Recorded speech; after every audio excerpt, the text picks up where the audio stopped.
in on y'all division to break down whatever the Ravens tend to believe they're going to do, because I do believe it is the Bengals and the Browns and the Steelers who have a lot to do with the Ravens not having a lot of success in the playoffs because they're beaten up. And for those of you who are coming in on what I just said, welcome to another edition. This is your Sunday edition of No Jazz. And as you all know, I want you to definitely hit that like, hit that subscribe button.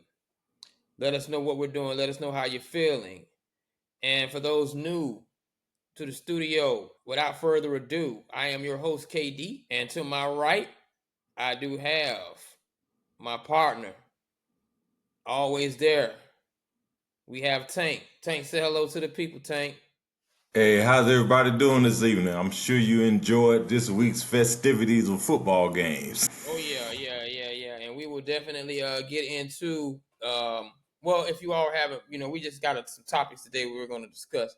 Yeah. But those football games themselves may find themselves a part of those topics that we're going to layer out for our audience as we go into today.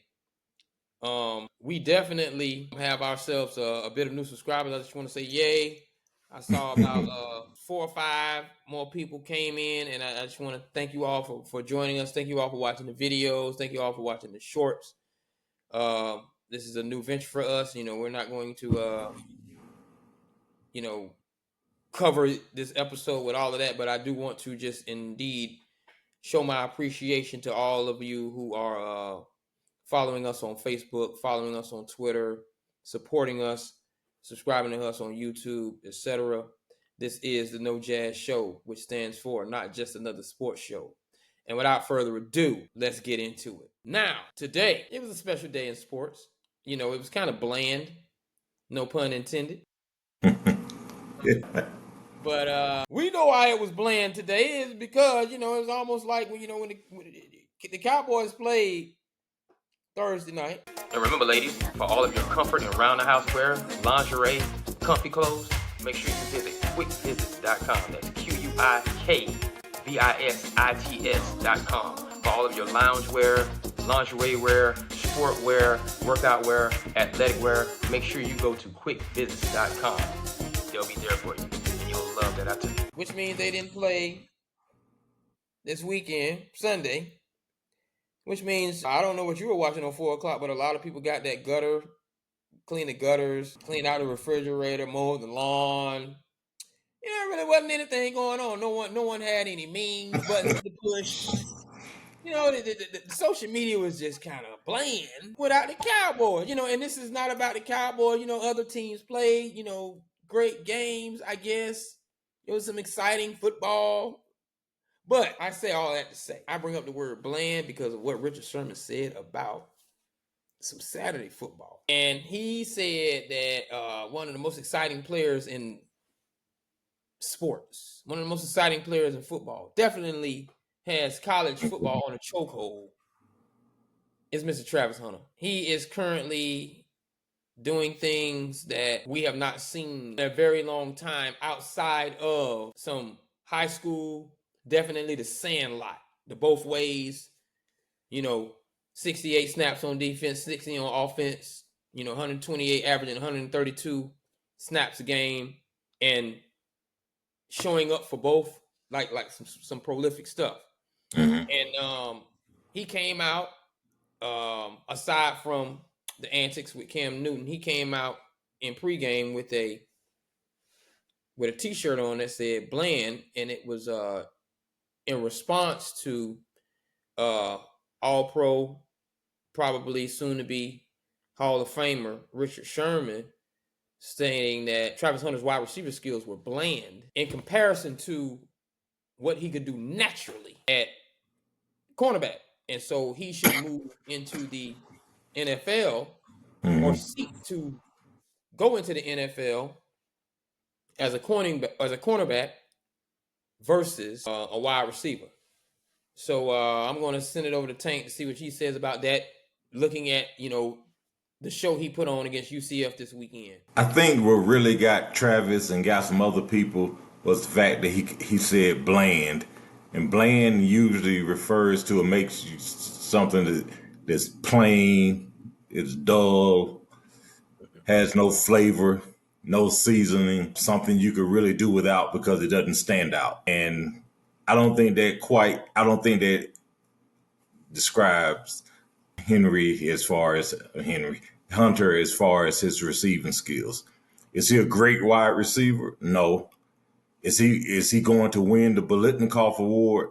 No, because he's not the best receiver in college football. Is he the best DB in college football? Yeah, more than likely, yes. And I think he's going to get the Jim Thorpe Award. And I'm not sure if I would call him the best player in college football. The best condition, yes. From what we've seen, the most versatile, yes, but maybe not necessarily the best player. We have to see this season play out. Right now, he's up there and he's in the running. He's definitely going to be in the running. But my thing is, if he does win the Heisman, because that's what everybody wants to know, will he get it because of what he's doing? And when I say what he's doing, is going both ways, not missing any plays, and he's been steady, and at times he's been very steady, and at times he's been spectacular. Is he going to get it more for that, or for him being just the best player? He's definitely going to be a top 5 pick. I think that he's better as a DB than he is as a receiver. Currently. And I think, yes. And I think that's where his future is in the NFL. I don't think that he's going to be going both ways. It's definitely not full time. All your food delivery needs. Make sure you go to Light Snack. That's LYTE snack.com. And make sure for all your deliveries, whether it's breakfast, lunch, or dinner, you visit Light Snack and they'll deliver it right to your door. And make sure when you get those deliveries, make sure you're ordering those Magic City wings. And remember, their motto, don't forget to lick the sauce. CJ Gardner Johnson told, he's tweeted out to Robert Griffin III, who said he's going to show you, being Travis Hunter, he could go both ways in the NFL. CJ Gardner Johnson tweeted out that, exciting kid, great player, but there are grown men out here playing, and he's just not going to, on both sides of the ball, just be,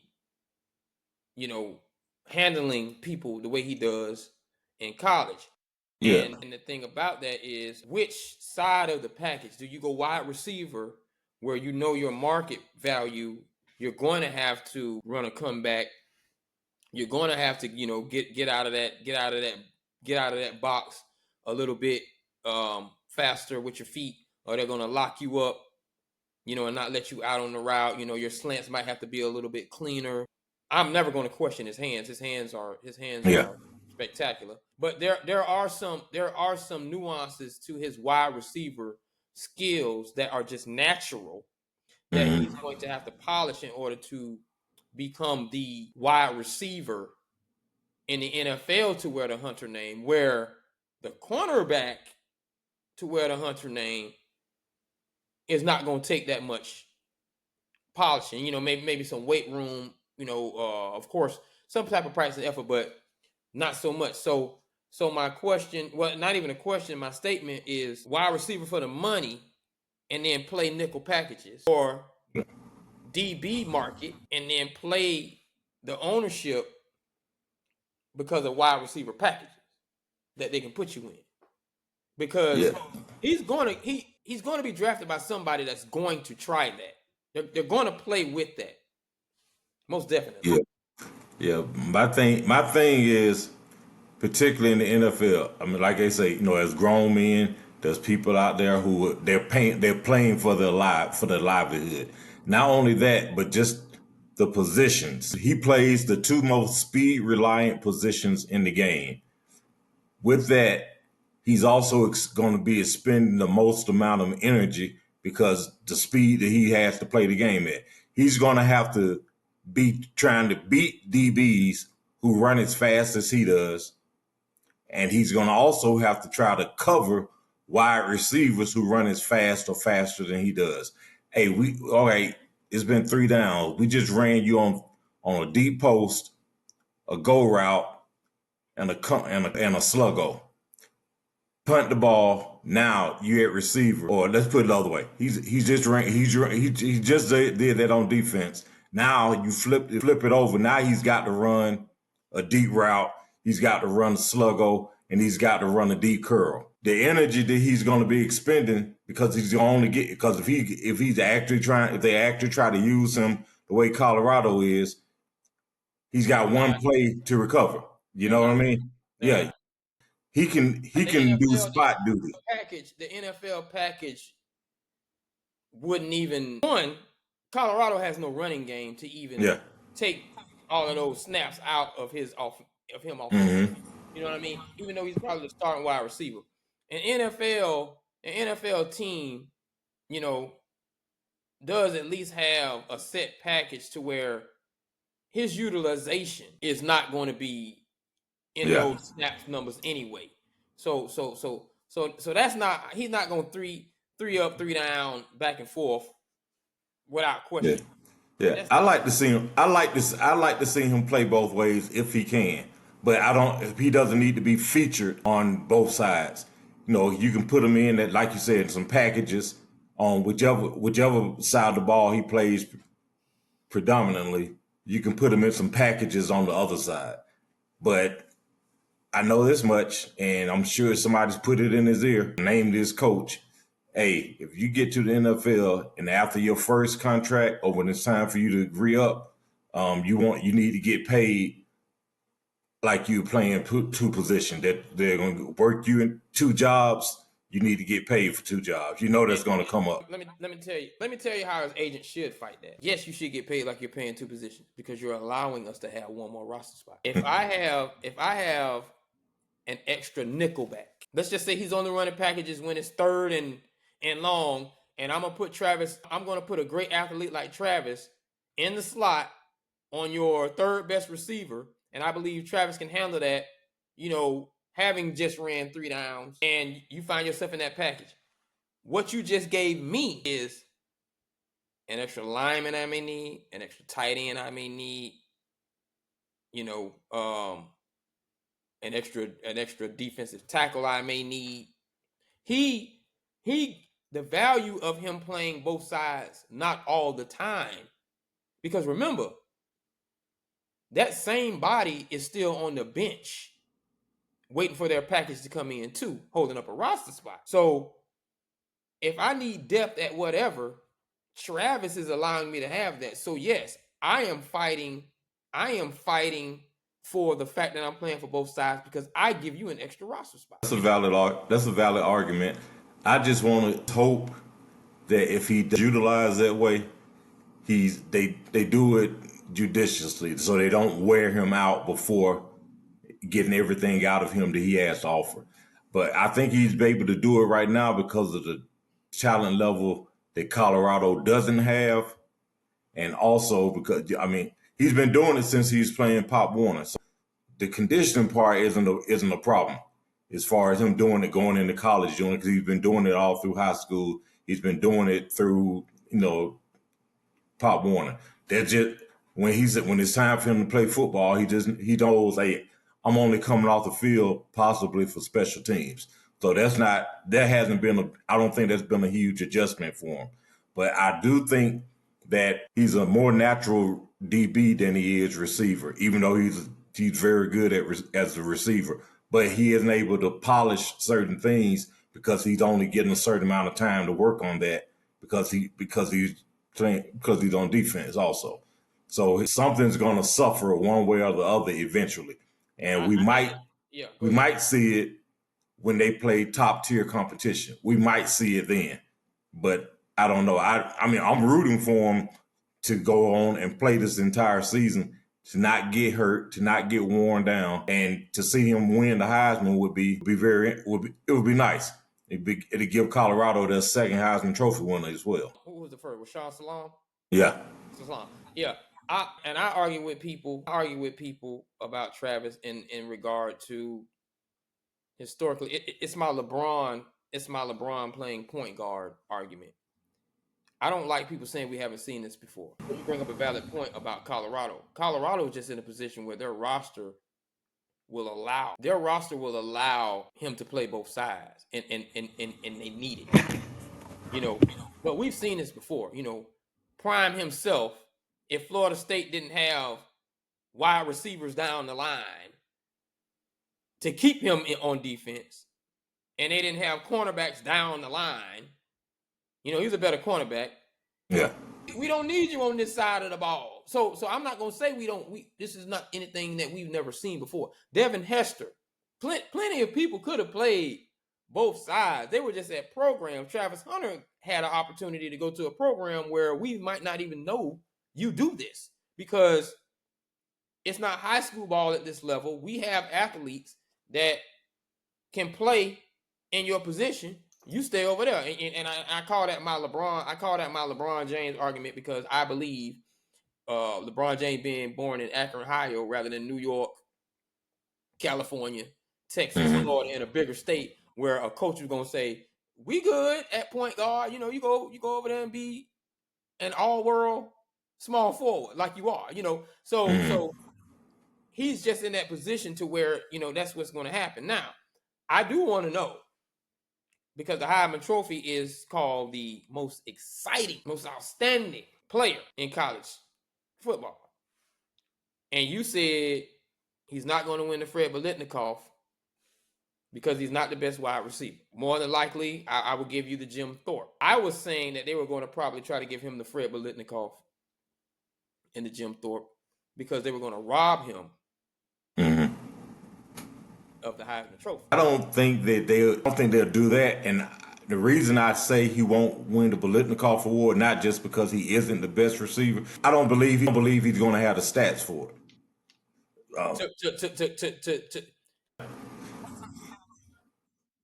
Yeah, and I think he can get it as the Jim Thorpe, but I don't see him having great interception numbers either. You're gonna have to look inside the numbers on him as a defensive player, because he's not going to end. I don't believe he's going to end up with 10 or 11 picks. He might end up with maybe 5. And Charles Woodson gave you kick returns and punt returns. Kick returns, punt returns, interceptions, touchdowns, and some spot duty at receiver. So he had the opportunity to touch the ball more. Travis isn't in a position where he's really touching. He's going to touch the ball to that degree. And yet somebody's going to say, well, he's playing receiver. Yes, but he's not going to have those type of numbers as a receiver where you say, where like a Crabtree with 1,800 yards, the other Biletnikoff Award winners 1,700, Peter Warrick numbers. He's not going to have those kind of numbers. Not saying that he's not capable. He's just not going to be utilized to that degree to put up those type of numbers. So you've really got to speculate and extrapolate his numbers and say, hey, if they had done this and done that, this is what he was capable of doing.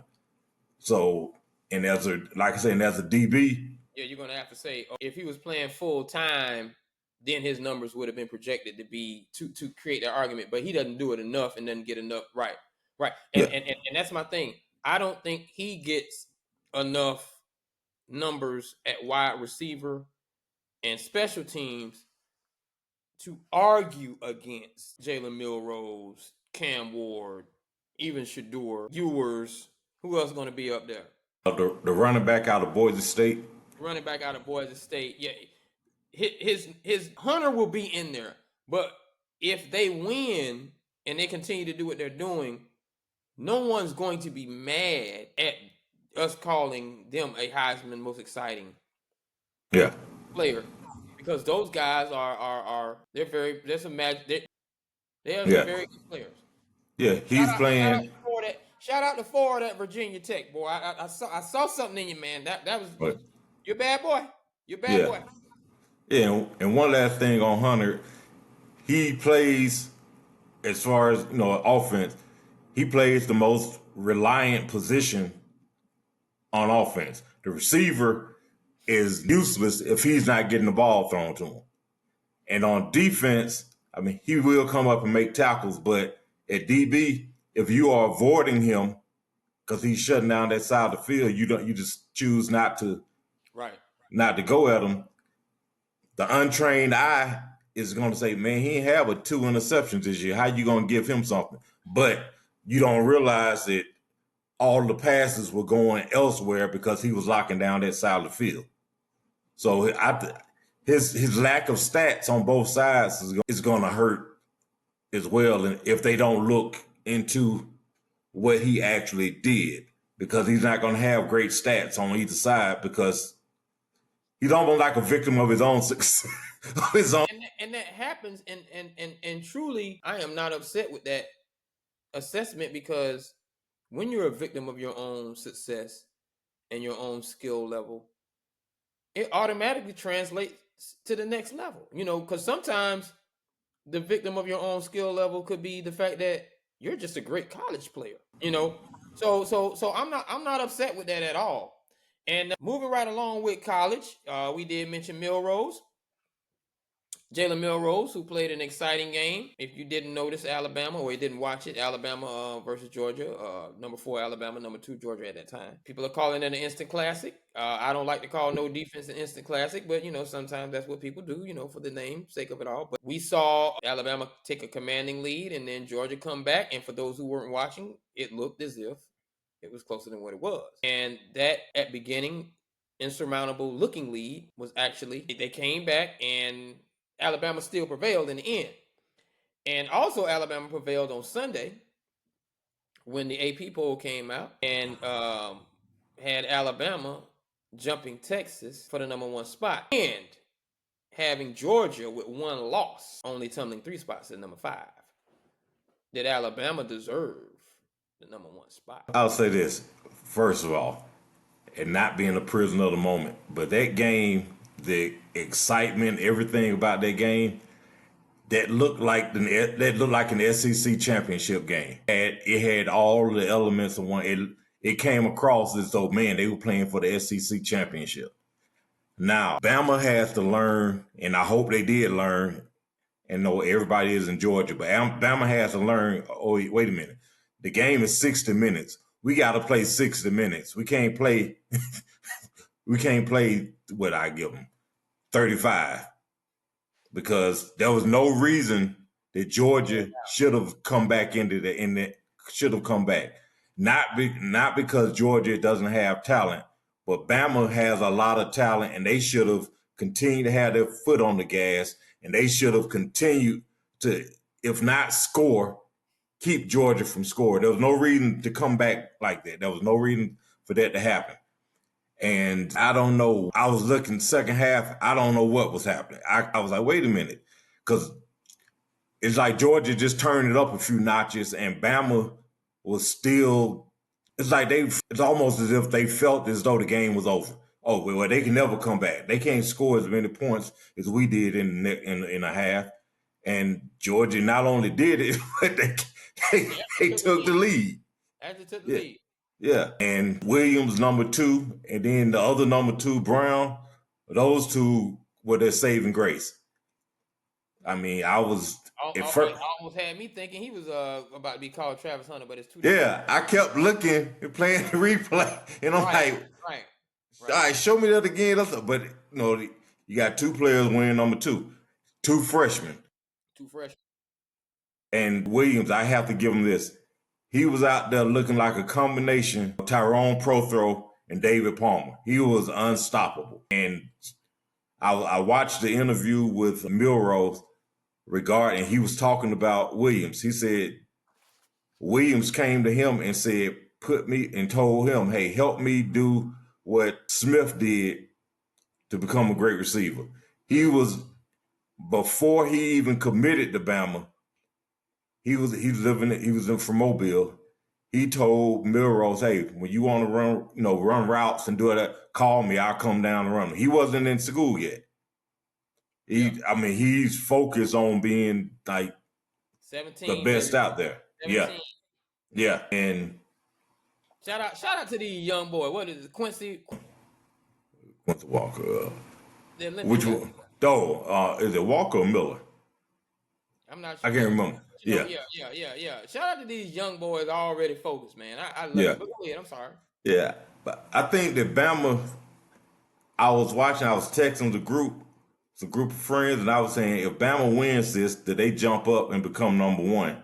And they told me no, because you still got Texas.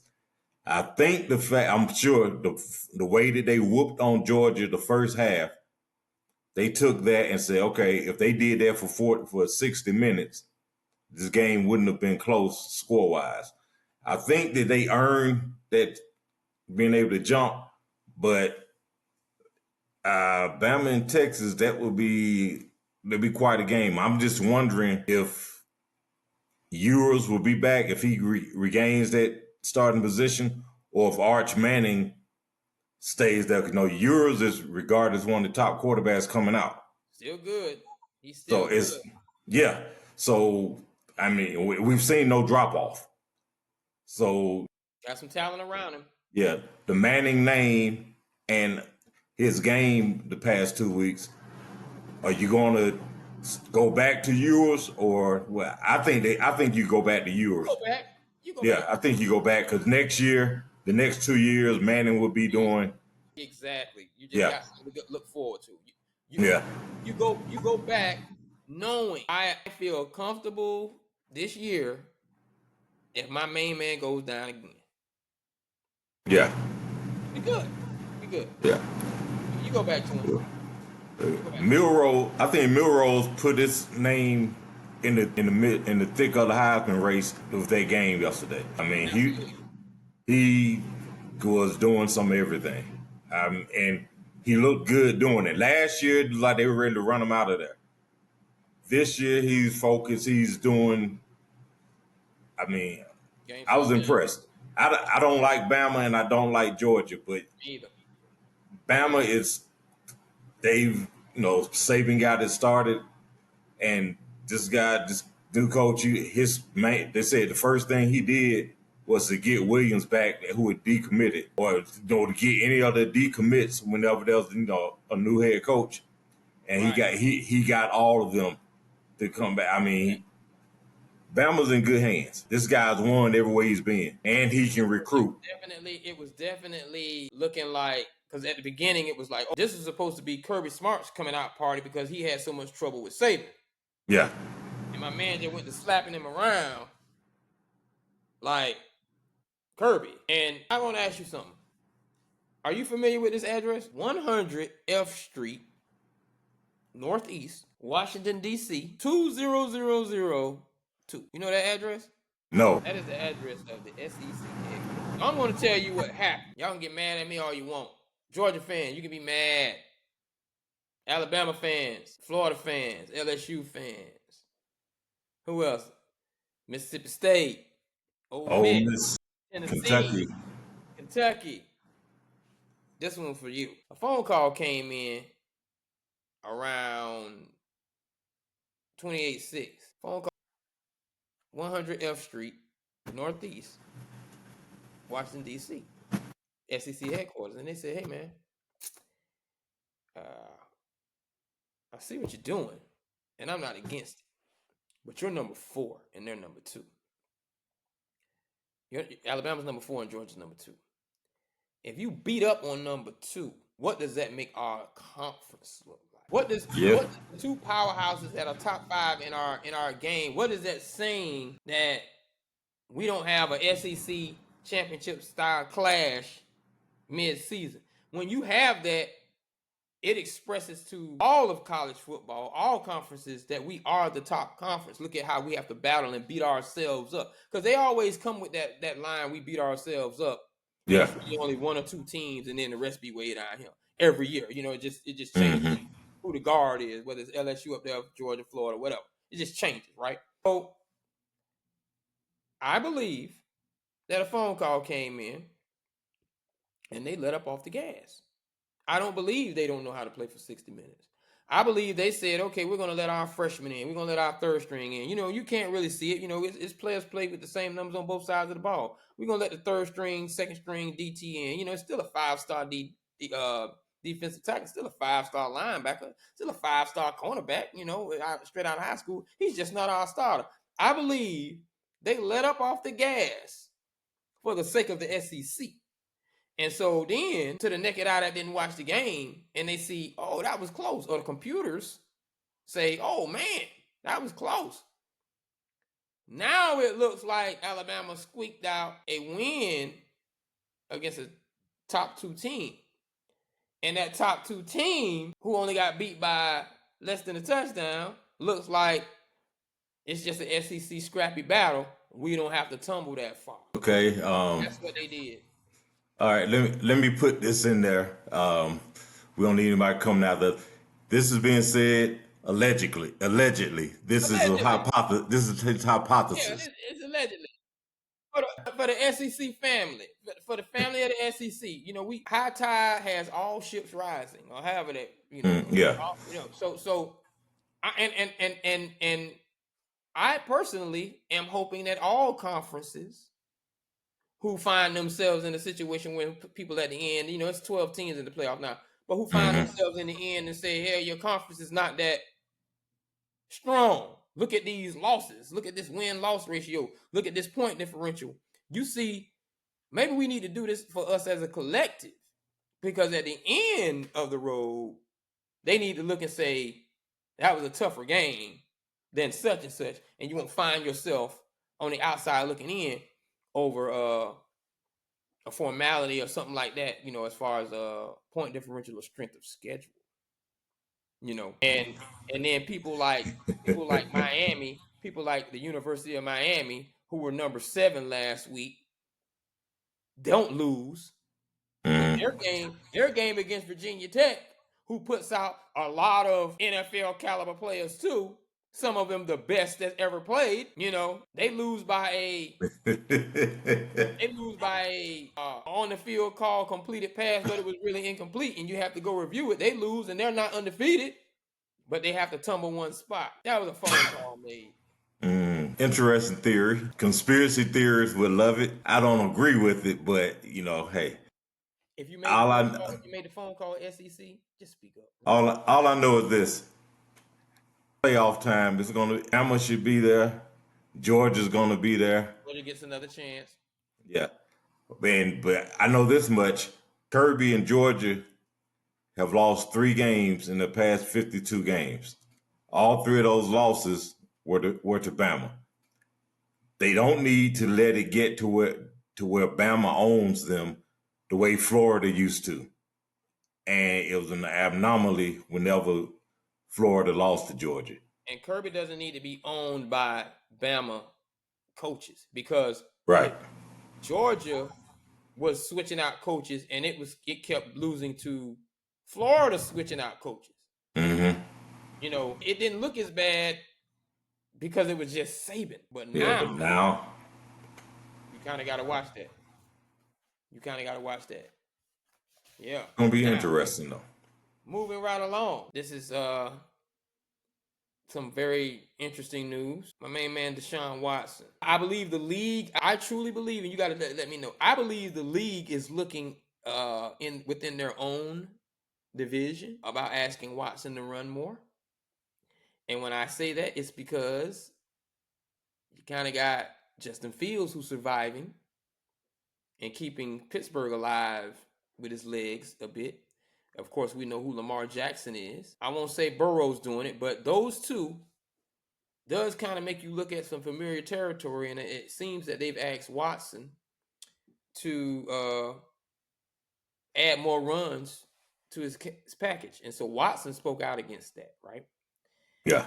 And so I think he's at a place in his life, or is a place in his career where, I shouldn't have to be dependent upon my arm, my feet to win us games, and you should definitely rely or feel you can rely on my arm. And he spoke out against it. And the question that I'm asking you, Tank, is, is this something that your starting quarterback has Jameis Winston behind him at number 2, and he can play plug and play at any time, should be saying at this time? I understand why he said it, because running is not his strong suit.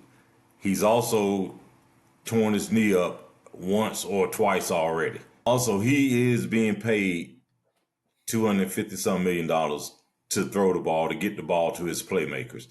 He's not and has never been regarded as a dynamic runner. He's not a 4.5, 4.4, 4.3 guy. He's probably on a good day 6, which is decent, but compared to these other quarterbacks that can really make things happen with their feet, it's pedestrian. I don't think he wants to put himself in line to get hurt again. He's already been struggling since he left Houston. I don't think you need to be putting your franchise quarterback in harm's way. You can have a few design runs, yes, but to ask him to, and like he said, I'm not a running back. Not only is he not a running back, but he's not built like a running back. You got some guys that are bulkier who can probably take a pound on a little more. Watson isn't one of those. And he's not exactly an elusive type guy. He's not even what I would call a fast twitch athlete. He's not slow twitch. He's probably more like medium twitch. I mean, when's the last time you've seen him whenever he did break out of the pocket and take off and run? When's the last time you recall just seeing him? Yeah. You haven't seen him doing that in the NFL. I think they need to use him how he's best used. But the competitor in me, and if I'm one of his teammates, or if I'm the coach, my thing is, hey, you need to play smart, play within the construct of the offense. But when we need you to do something to give it up, you need to be willing to do it. Because it makes you think, okay, if the game's on the line, or if this is a crucial first down we need to get, and it's there, if you pick up your feet, pick them up and put them down, are you going to hesitate about doing it, or are you not going to do it at all, or are you just going to throw caution to the wind and go and dive and get that first down for us? That's what it makes you. That's what it makes you question a little bit.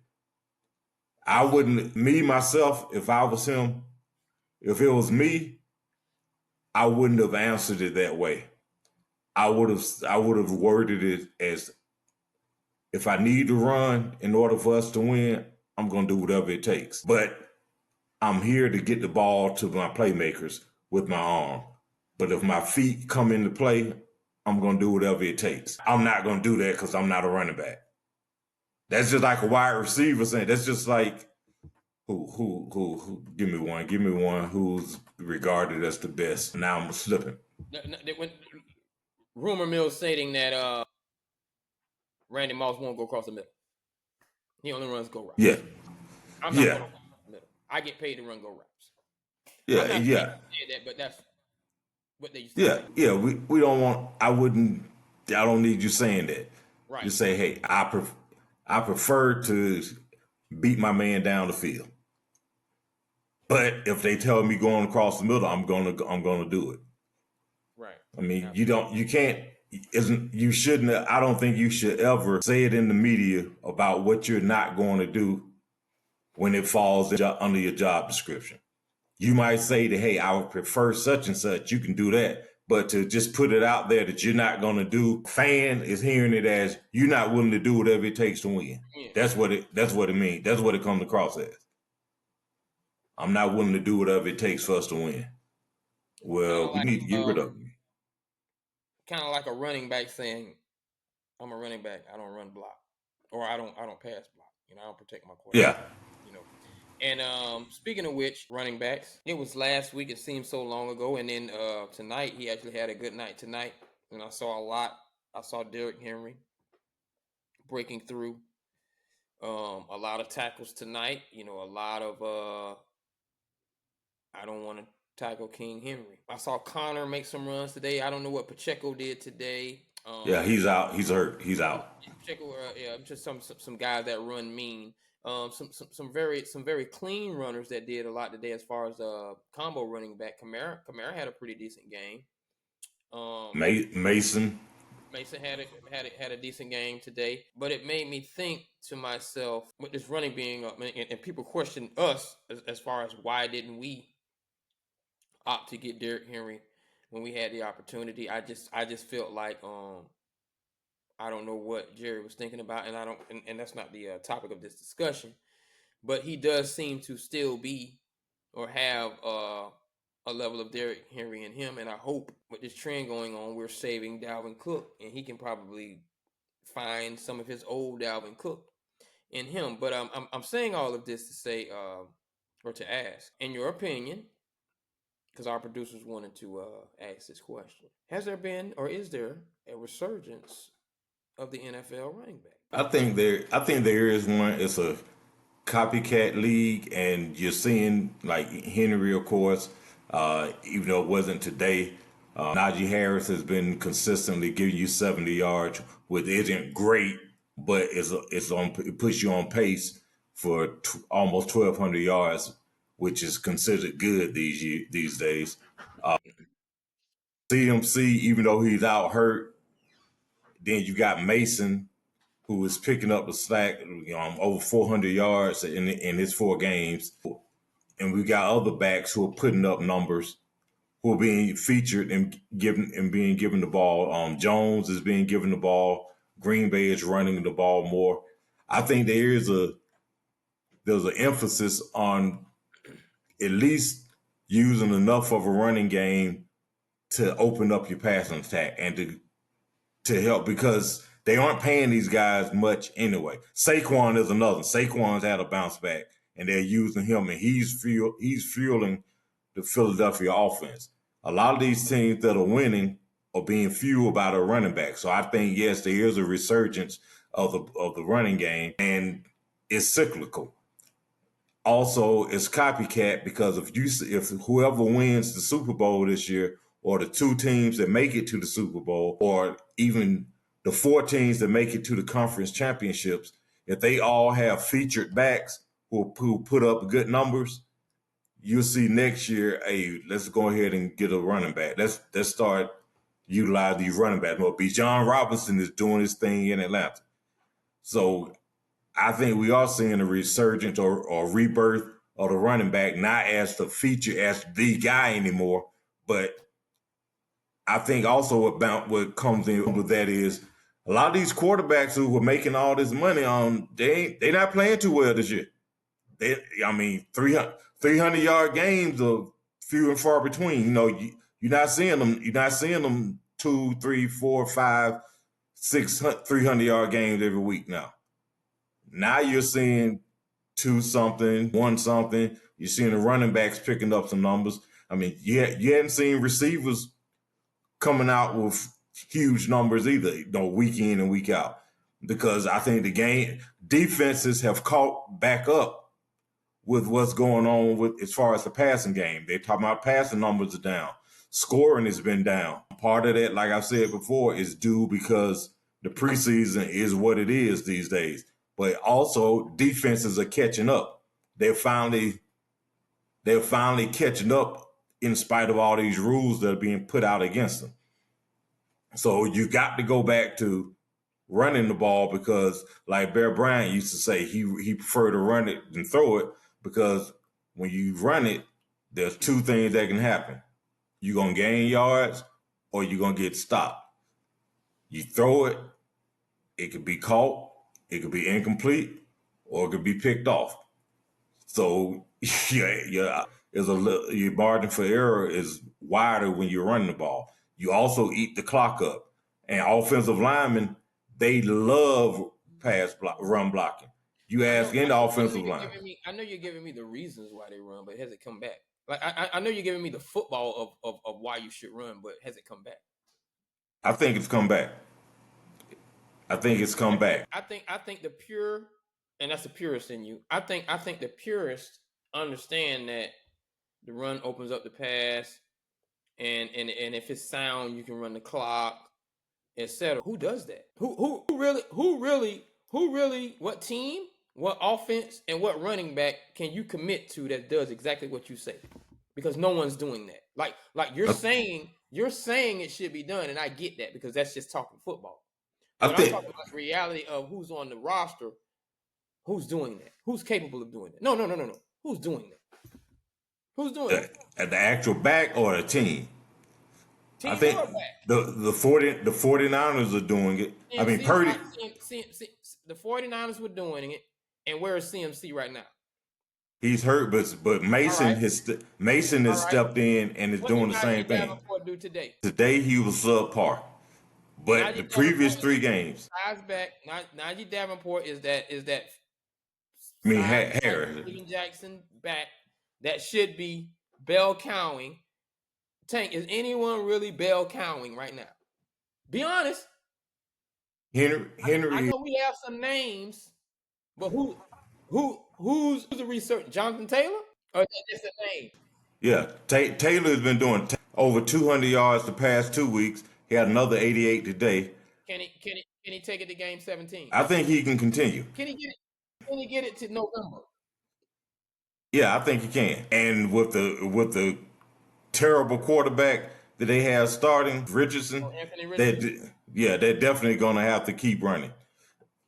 But I think there is a resurgence of guys that they're seeing, okay, let's run the ball more. Let's run the ball more. The Saints, let's run the ball more. Are they saying, okay, let me ask you this. Let me ask you this, because I saw something today. One, I saw Bijan Robinson go 7 carries for 28 yards. Algier got more than him. That was today. Two, and they might be saving him, whatever the case may be. 2, I saw the Philadelphia Eagles have 0 yards from scrimmage in the first quarter. That's telling me that what's his name? Hurts. No, Barkley. and Barkley can't even get a yard. And they're that's a running. They've joked that Hurts is really a running back, and Saquon is a reason why Hurts can run. Saquon can't even get 1 yard in the first quarter. Now, the most significant thing about that first quarter that I saw, and this is really my point about the resurgence of the running game, and I don't believe it's actually come back at all. Even with everybody you named, even Derrick Henry, is something happened today. First and 1, first and goal, second and goal, third and goal. Vita Vea, a real DT, took Saquon Barkley to school. Every hole he tried to get through at the goal line. Get back. Get back. Get back. Get back. Hadn't seen that in a long time from a defensive tackle. So my thing is, I don't think the resurgence of the running game is coming back at all. I think the fact that the defenses are so vanilla, and I like his game, but I don't like his run game. Aaron Donald has created these defensive tackles outside of Vita Vea that just don't stop anybody anymore. And these defensive guys are out here making business decisions on tackling running backs like Derrick Henry, and I understand that. To the point where offenses have said there's been a decline of the defensive run game to where by default there's been a seemingly resurgence of the run game. That's what I believe is happening. I don't think it's the run game. I think it's soft defense. You can say soft defense, but I do see teams are running the ball more, and they are being a little more, and they're being productive. But if you want to say it's because of soft defense, so be it. But it still doesn't take away from the fact that they are running the ball more. 195 on the ground. But We just drafted Mozzie, Aaron Donald wannabe. You need to be a Warren Sapp wannabe. Aaron Donald is not your guy. You don't have the feet to be trying to sack nobody. Y'all creating sack type defensive tackles. And I know I'm talking noise, and I can get down in the 3-point stand, and that 340-pound man will bowl me over. That's why I'm hiding behind this camera. Yes, sir.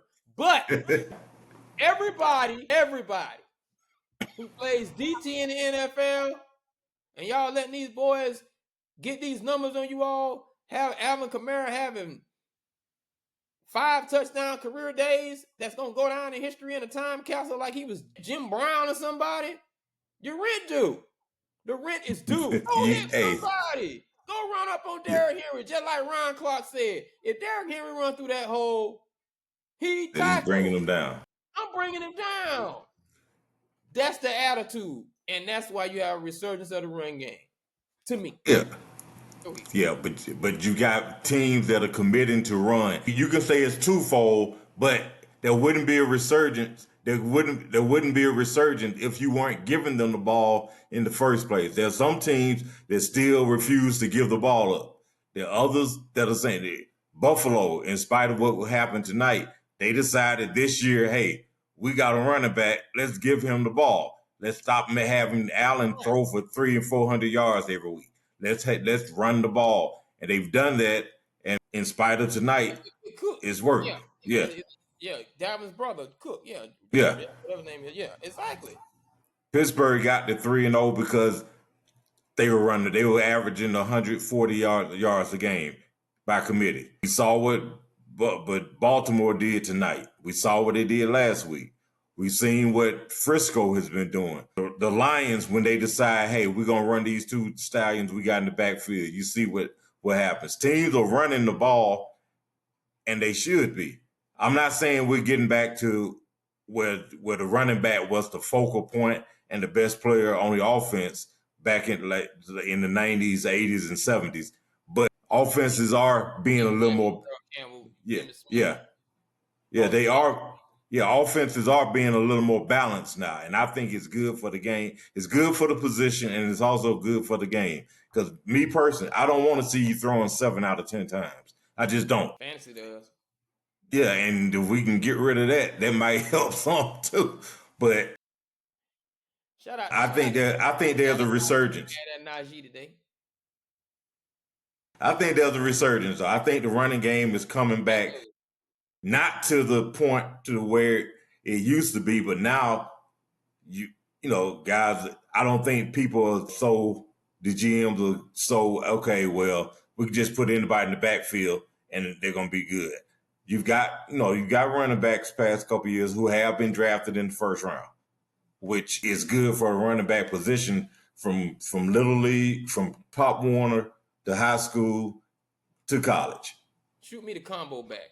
Build me a Marshall Faulk that can at least catch and pass. So Yeah, that works.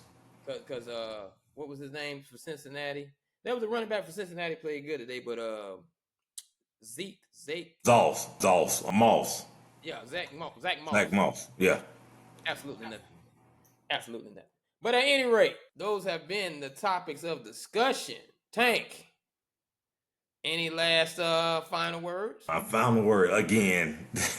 I think the running back position is back, but I also think this is another sports topic. I think I was watching 60 Minutes tonight because the game was a blowout. They had, and we can discuss it in further detail on another show. There seems to be more of a commitment towards the WNBA as far as improving, I get not just salaries, but working conditions. And they seem to be a little more united and unified now. And it's good for those who follow the WNBA. It's good for women who want to play basketball. But my thing to the WNBA, the players, the people that run it, all of that is the WNBA is still young as an overall sports entity.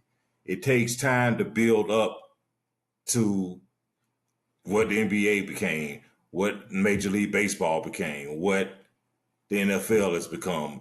It's not a microwave thing. It's not, hey, we should be similar to the 4 major sports leagues because we've been here 30 years or whatnot. It takes time. You have to be patient, and you have to be all right with taking baby steps and picking up steam. Because personally, I'm not a basketball guy at all. I'll never tell you that I am. But there was more conversation online and everywhere else about women's basketball the past year and a half or 2 years than has ever happened before. So take that, be satisfied with it, and just continue to try to grow and stop trying to do it all at one time. Y'all heard that, ladies? Baby steps. Baby steps, revenue. But yeah. Shout out to the WNBA, and then they have that other league that's coming in. A lot of players are thinking about going to that too. So shout out to WNBA. Definitely took some steps this year. Going to be a great league, absolutely. And for me, I just want to make sure that everybody, if you play football, if you play baseball, if you play on the women's side of it, whatever it is you do, because that's what we saw. It's kind of to the WNBA thing that you're talking about, but it's aside from that. I hope the WNBA watched the NLDS coming up. I hope the WNBA watches the SEC onto college football, the NFL, the NBA. I hope you all watch the entertainment factor of all facets that it is, how it keeps us in tune to you. Because there's going to come a time where we're not going to want to feel we have to talk about you, and that's what I mean by sport. Mm-hmm. You don't need to be fighting to have someone talk about you. You need to have someone that can't wait to talk about you. That can't wait till the season comes around, and that's when you're generating must-see TV, like Alabama versus Georgia, Milrose, Hunter, Cam Ward, Ford, Saban in prime on an Affleck commercial. That took a Jordan and LeBron argument on the internet, and Kobe still in it, and Shaq still arguing with Dwight Howard. That's organic. Watch how these people are running their operations and what they do, and carry that into your characters, carry that into who you're going to make your characters, carry that into your league, and polarize that to your fan base. Because as I said, you shouldn't have to fight people to talk about you. It should be they can't wait to talk about you. Mm-hmm. And having said all of that, please make sure you hit that like button. Make sure you hit that subscribe button. Make sure you come check us out at NOJASS. Not just another sports show, No Jazz for short, because we talk no jazz. We keep it straight up. NO.J.A.S.S. Instagram. No Jazz on Facebook. No Jazz on Twitter. No Jazz Show on YouTube. Like us. Subscribe. It's been a great show, Tank. Salute these people. Yeah, Dallas, we coming for you next Sunday night, baby. Hey, we're going to get to that. There's a show coming up, too. We know you're there. That's what Najee was waiting on. Peace out, everyone.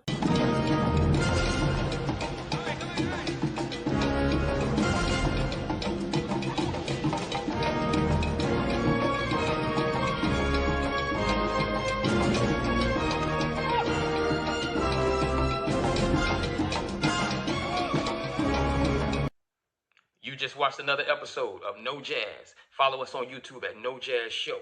And make sure you hit us up on Twitter at No Jazz Show. Make sure you hit us up on Instagram at NOJ.A.S.S. Follow us on Facebook, on our Facebook page at No Jazz Show. All right? See you soon.